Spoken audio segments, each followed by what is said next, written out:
आदमपुर उपचुनाव में भाजपा के उम्मीदवार भव्य बिश्नोई ने आज पर्चा भर दिया है। इस मौके पर उनके साथ उनके पिता कुलदीप बिश्नोई, भाजपा प्रदेश अध्यक्ष ओम प्रकाश धनखड़ और वरिष्ठ भाजपा नेता रामविलास शर्मा नजर आए। नामांकन के बाद मीडिया से बातचीत करते हुए कुलदीप बिश्नोई ने दावा किया कि उनके बेटे को 1 लाख से अधिक वोट मिलेंगे। इसके साथ ही कुलदीप बिश्नोई ने इस उपचुनाव में भाजपा जजपा के बीच अनबन की खबरों पर भी अपना रुख साफ किया। आइए आपको सुनवाते हैं कि बेटे के नामांकन के बाद बिश्नोई ने क्या कहा। इसी उम्र में 29 साल की उम्र में मैंने भी उपचुनाव लड़ा था।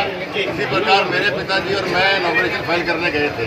आज वही यादें ताज़ा हो गई, वही 29 साल, वही उपचुनाव, और भगवान ने चाहा तो वही विजय होगी। पहली बार आए थे क्या लग रहा है कि मतलब पूरी तरीके से साथ जो जेजेपी भी है पीछे चल रहा था, जिससे चल रही थी, तो उनके साथ रहेगी। देखिए, मैंने कल भी ये बात कही थी कि भाई हम लोग मिलके चुनाव लड़ रहे हैं। ये मन गढ़ंत बातें लोगों की बनाई हुई थी और जिसका सबूत आज आपको मिल गया। तमाम जेजेपी के और बीजेपी के नेता सब यहाँ बैठ गया। खास आदमपुर को लेकर क्या घोषणा करवा रहे हैं कि इस तरह की खुशी की क्या वादा जो है करने जा रहे हैं? देखिए, आदमपुर हल्के में विकास 350 करोड़ का पहले ही मैं करवा चुका हूँ। 530 करोड़ रुपये के काम पाइपलाइन में है। उन काम होने के बाद हमको नई घोषणाएं करवाएंगे और उसमें सारे खाड़ भी हैं, बिजली के काम भी हैं, सड़कों के काम भी हैं और भी काम। 20 साल तक आप विधायक रहे, लेकिन क्या मलाल रहेगा कि कुछ विकास कार्य करवा नहीं पाए, तो अब क्या उस कमी को पूरा करेंगे? नहीं, देखिए, काम चौधरी भजनलाल जी इस प्रकार एक उस प्रकार में नहीं करवा पाया क्योंकि सत्ता के बाहर रहा हूँ हमेशा। यही कारण मेरा एक कारणों में से कारण ये भी रहा कि मैं सत्ता में जाना चाहता था कि मेरे आदमपुर हल्के में फिर उसी तरीके से विकास की गंगा बहे जैसे चौधरी भजनलाल जी के टाइम वोट पड़ेंगे। हम लोग आदमपुर के लोग हैं।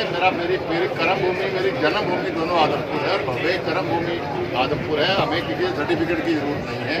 बच्चा किसी का गांव में होता है तो कॉलेज में लिए शहर में पढ़ने आता है और कोई विदेश पढ़ने जाता है। गांव के बच्चे विदेशों में पढ़ रहे हैं, तो ये कोई बात नहीं है कहने वाली, क्योंकि भव्य के खिलाफ बोलने के लिए कुछ है नहीं।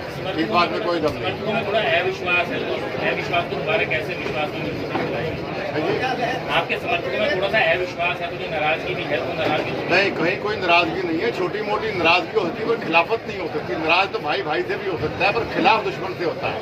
आदमपुर हल्के का हर व्यक्ति मेरा परिवार है। जिसने हमें कभी वोट नहीं भी दिए वो भी मेरा परिवार है, उनको भी हम मनाएंगे। यहाँ पर देखने को मिल रहा है, आपको लगता है कि बजरंग ने जीत का बिल्कुल बजा दिया है?